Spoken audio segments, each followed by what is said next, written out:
What's going on, everybody? Today's video will be about the Basilica and the Warpriest in the King's Fall raid, and I hope you guys enjoy the video. We're gonna start with verse 4.9. Open your eyes, go into it. Vex clattered around, constructing large problems. At first, their constructions were deranged because they didn't understand the sword logic, which defined all rules in Oryx's throne world. Geometry perplexed them.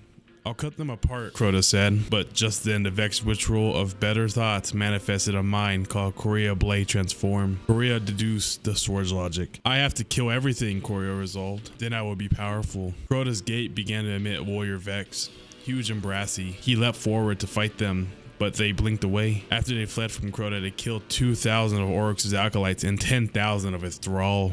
Soon they had established themselves as powers in this world by right of slaughter. Come forth, sister wizards, called Halak. We need you. Nuke pulled a sword star out of the sky. Together the wizards changed it with killing power and made an annihilation totem, which they used to smash the Vex. Close the wound, brother Crota, Nuke ordered. We will find a cunning way to destroy them, but only after they stop constructing problems on us. But Korea has instanced itself to the other side of the gate and built a holdfast to keep the way open. Korea's objective was to exploit the paracausal physics of Oryx's throne to become divine. It organized a series of test invasions. For 100 years of local time, the siblings fought the Vex. When the Vex came into the soul world, they were inevitably annihilated, but when the Hive went into the Vex world, they lost too much of their power to win. Father's going to eat our souls, Halak sighed.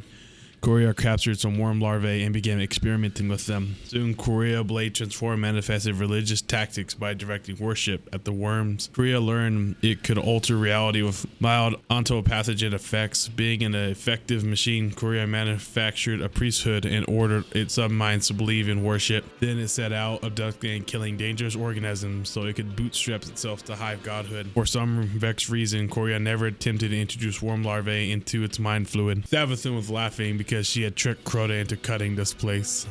So basically, Savathun tricked Crota into cutting between dimensions, and when he did that, the Vex started to pour into the Hive worlds. They were in here for a while, so they used their infinite forest and their infinite timelines to just think of ways to get stronger inside the Vex homeworld, which it did due to the sword's logic. Savathun was pleased by this because, again, it kind of disrupted Oryx's plans of what he was trying to do, and Oryx was extremely pissed at Crota, so he had to go to his daughters and they had to build these annihilation totems that would kill the Vex as soon as they came into the Hive world, even though the Vex kept coming more and more thanks to Korea Blade Transform. So the Basilica is actually the church for the Warpriest to conduct his tribute battles to see if they're even worthy enough to fight him. Yeah, that is the Totems. We are going to move on to one of his Grimoire cards, which is verse 4.0, a golden amputation. This is actually a war between the Tasibeth and the Hive, but we won't talk about the whole entire lore because it's a very long lore and it doesn't really have to do with all of Warpriest, but we will read his passage, which is on the third pace. Oryx's Warpriest meets them in battle and he is victorious. He paints the void with fire. He salts the earth with ash. Basically, Warpriest is also Oryx's right-hand man, right-hand Hive, best Hive Ascendant, his general in arms, basically. So most battles that they fought, Warpriest was involved, and he kind of led the charge for Oryx for his tribute. This is one of the hardest opponents to the fight. The Tasibeth was one of the hardest opponents. The Hive fought. Warpriest charged them into battle and they won and they destroyed all of that civilization. This passage is basically just to solidify what Warpriest actually is to Oryx. He's his general. He's his priest. He's actually the priest for the Hive. So now we're going to read the Warpriest Grimoire card. 585 times he paced the way. Under each circuit was a world. He took up the worlds. He placed them in his hands. He weighed them from the golden amputation to the gift mask. The principle he put upon his brow was slaughter, constant and escalating. The principle that he put behind his eyes was victory, which is the last true shape. The principle he put into his hands was tribute to Oryx, king of taking. Heathering to his lord that the first navigator might escape, the need to kill for subsistence, the worm need that he might use his power to lead the final work. Most faithful servant, most faithful. From mighty Crota, son of navigation, sword of pits, he learned to make his oversoul, saying, challenge me by the law of my ascendance, match me in bloodshed, or in blood be drowned.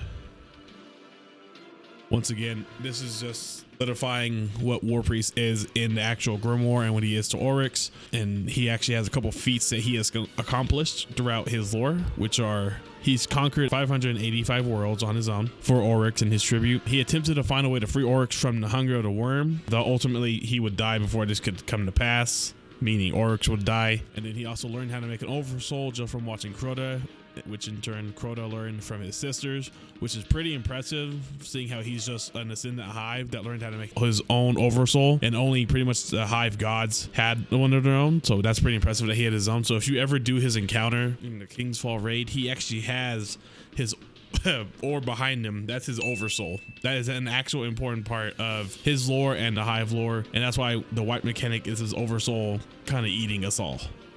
So the cool part about the Warpriest is that not only is he like the Warpriest for Oryx, he's not only Oryx's right hand, his priest, the highest priest, all that. He actually is like the priest for the worms, pretty much the darkness, and kind of getting to the final shape, whether it's Oryx, whether it's us defeating Oryx. He wants to see the final shape, and he's pretty much the priest of that whole aspect of the darkness for the hive, which is pretty cool, I think. He also, so when we fight him, right, when we go into Basilica and we do the Annihilator totems, that's actually him just testing us if we're worthy enough to face him, because he wants whatever best for the darkness. That's what Warpriest wants. He doesn't want to just kill us. He doesn't just want to kill people. He wants to make sure that the final shape is the final shape. So if we're strong enough to get to the final shape, that's what he wants. So he tests us in the Basilica. We beat the totems, then we fight him. When we fight him, basically his soul actually gets trapped into his oversoul. So technically, we don't know if he actually dies when we kill him after his encounter. No one knows. He could still be alive in the hive world or the darkness due to his oversoul. As soon as we beat him, he grants us passage to move forward for Oryx, okay?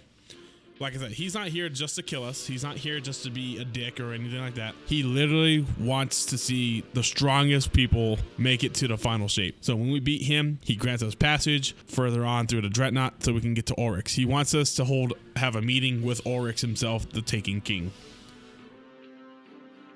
That is the lore on the Annihilation Totems and Warpriest for the King's Fall raid. I hope you guys enjoyed this video. This video, like I said, was not as long as the first one due to it not really having the most entire lore, but Warpriest is one of my favorite encounters in any lore. He always has been, and I find him very interesting as he is more than just Oryx's kind of like lower hive. He does a lot more for the hive and for the darkness in the final shape. With that being said, thank you guys so much for coming out for the Warpriest and Basilica lore video. I appreciate that so much. Our next video is going to be about Golgoroth and the sisters. I hope you guys enjoy that one as well. I just want to say I appreciate all the love and support we've gotten since we've been here on YouTube. Make sure to drop that subscribe. I really appreciate it. You guys have been nothing but amazing. I will see you guys in the next video, and I hope you guys all have a fantastic night. Peace out, y'all.